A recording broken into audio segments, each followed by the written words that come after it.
పండు ఏమన్నా చెప్పాడా? లేదు. సీతను ప్రేమించానంటూ ఆ రాత్రి గెస్ట్ హౌస్కి వచ్చిన వ్యక్తి ఎవడో తెలుసుకోగలిగితే తప్ప వాడికి శిక్ష తప్పదు.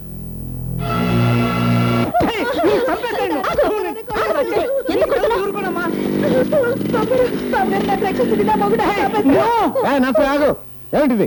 చూడు బాబు, పెళ్లిడికి ఎదిరి పిల్ల 15 రోజుల నుంచి ఇంట్లో కనపడకపోతే ఏమీ తెలియదు ఇంట్లో కూర్చుంది బాబు. ఏం చెప్పమంటావు బాబు? నా కూతురు లేచిపోయిందని చెప్పమంటావా? అసలే మొగుడు లారీ ఎక్కితే ఎప్పుడొస్తాడో తెలీదు. మొగ దిక్కులేని ఇంట్లో పిల్ల లేచిపోయిందంటే ఇంకా అల్లరి పాలవుతావని. ఎవరితో లేచిపోయింది? గమనించలేదు బాబు. పిల్ల కనిపించకపోతే అలా అనుమానించాను. పాండు, వీళ్ళ అమ్మాయికి నాగరాజుకి ముందే పరిచయం ఉంది. వాళ్ళిద్దరూ కలిసి తిరుగుతుండగా నేను ఒకసారి చూశాను.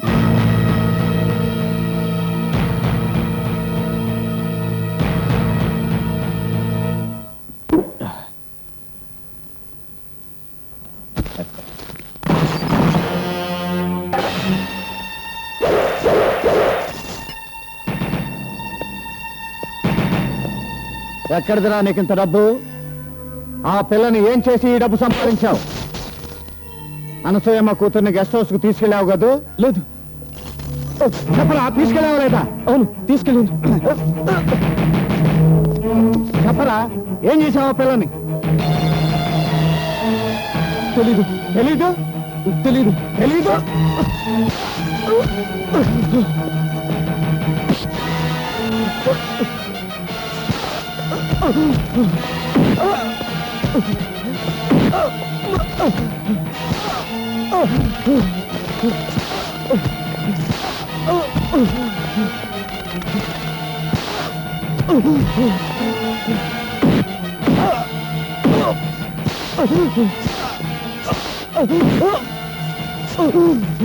నిజం చెప్పు, గెస్ట్ హౌస్ వెళ్ళావా లేదా?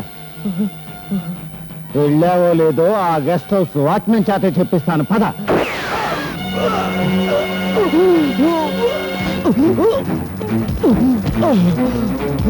ఆ రోజు గెస్ట్ హౌస్ ఏమైంది?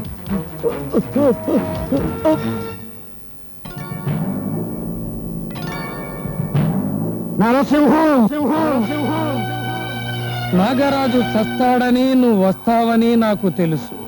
నువ్వు నన్ను చంపలేవని నాకు తెలుసు. ఎందుకంటే నీ చెల్లెలు బ్రతికే ఉందని, నా దగ్గరే ఉందని నీకు తెలుసని నాకు తెలుసు. దమ్ముంటే నాతో కలపడరా. అభం శుభం తెలియని ఆడపిల్ల మీద చూపిస్తావేమిట్రా నీ ప్రతాపం? ఎందుకయ్యా అనవసరంగా ఆవేశపడతావు? నా చెల్లెలికి మరో పెళ్లి చేయమని ఆనాడు సలహా చెప్పావుగా, ఈనాడు నీకు సలహా చెబుతున్నాను. నీ బావమరిది చచ్చాక. నోర్మయ్, నా బావమరిది రాముడు, నీ బావమరిది రాక్షసుడు. వాడు చస్తే లోకానికి కళ్యాణం, రాముడు పోతే లోకానికి అరిష్టం. కానీ నాకిష్టం. అప్పుడు గుప్పెడు కుంకుమడిగావుగా, ఇప్పుడిస్తా బస్తాడు, తీసుకెళ్ళు. అక్కర్లేదు, నువ్వు చచ్చాక నీ శవం మీద చల్లుకుంటూ తీసుకెళ్ళటానికి ఉపయోగపడుతుంది. నువ్వే దాచుకో. నీ చెల్లెల్ని తెల్ల చీరతో చూడకుండా నేను కన్ను ముయ్యనుగా. నా చెల్లెలకి నువ్వు తెల్ల చీర కట్టించగలిగితే నేను పాండురంగన్నే కాదురా.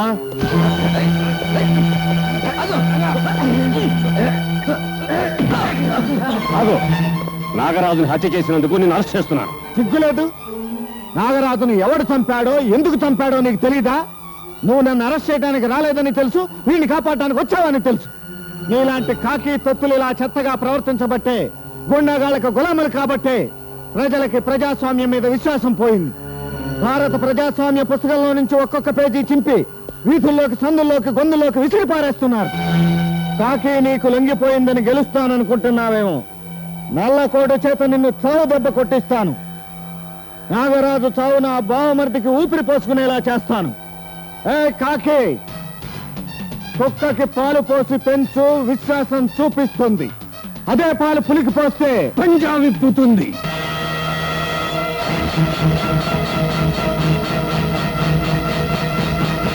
ఏం విప్పుతుంది? పంజా విప్పుతుంది. పగలగొడతాను.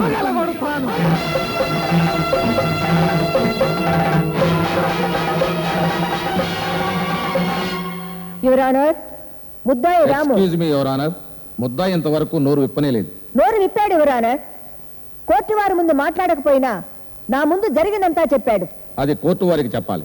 అది కోర్టు వారితో చెబితే అతన్ని చంపేయొచ్చు, ఇంకెవరినన్నా చంపొచ్చు. యువర్ ఆనర్, తెలివిగా తప్పించుకోవాలని తన మరిదిని తప్పించాలని చూస్తున్నారు. అతను నోరు విప్పితే ఎవరిని చంపుతారో చెప్పాలి. ఇతన్ని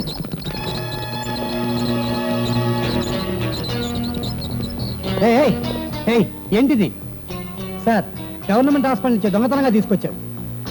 దేశం సొమ్ము దొంగతనంగా విదేశాలకు తరలిస్తే తప్పు, కానీ సాక్ష్యం కోసం శవాన్ని కోర్టుకు తెస్తే తప్ప యువర్ ఆనర్?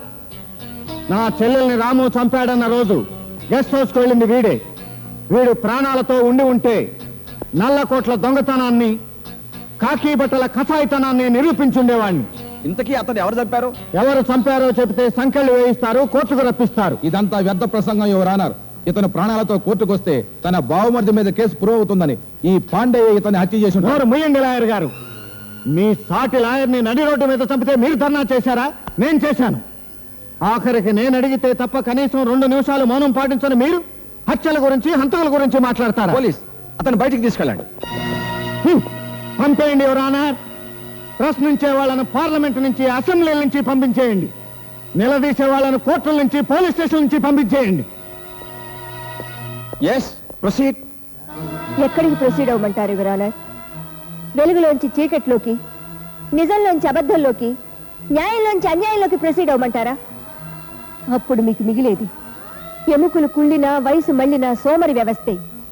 ఆ శ్మశానాన్ని అందరం పరిపాలించుకుందామా? నిర్దోషులు ఉరికంబాలకు వేలాడదీసి సారే జహాసే అచ్చా హిందూ సితా హమారాని పాడుకుందామా? This is too much. మిమ్మల్ని బార్ అసోసియేషన్ నుంచి డిబార్ చేయించాల్సి వస్తుంది. చేయించండి యువర్ ఆనర్. రేపటి నుంచి కోర్టు ముందు తెల్ల చీర కట్టుకుని, కళ్ళకు నల్లగుడ్డ కట్టుకుని, ధర్మాన్ని దానం చేయండి బాబు అని చేతులు దాచి అడుక్కుంటాను. వదిన, స్టాప్ ఇట్. నేను నిర్దోషిని కాను, దోషిని. Yes, I'm a criminal. నేనే సీతను చంపాను. సీతను చంపిన రాముడిని నేనే. ప్రాణానికి ప్రాణంగా ప్రేమించిన నా భార్య మరొకటి మూలంగా గర్భవతి అని తెలియగానే ఆగలేక ఆవేశంతో నేనే ఈ హత్య చేశాను.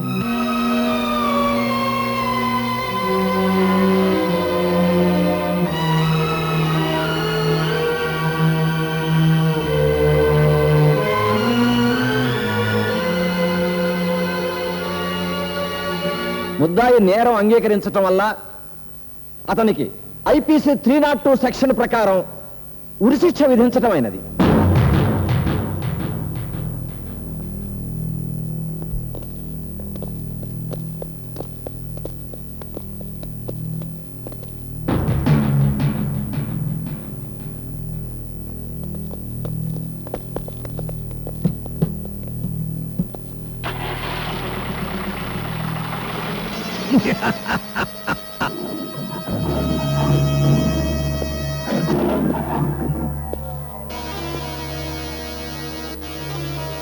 పులి పంజా అంత తేలిగ్గా పగలదు పాండు. మనిషికైనా మృగానికైనా ముహూర్తం ఉంటుంది.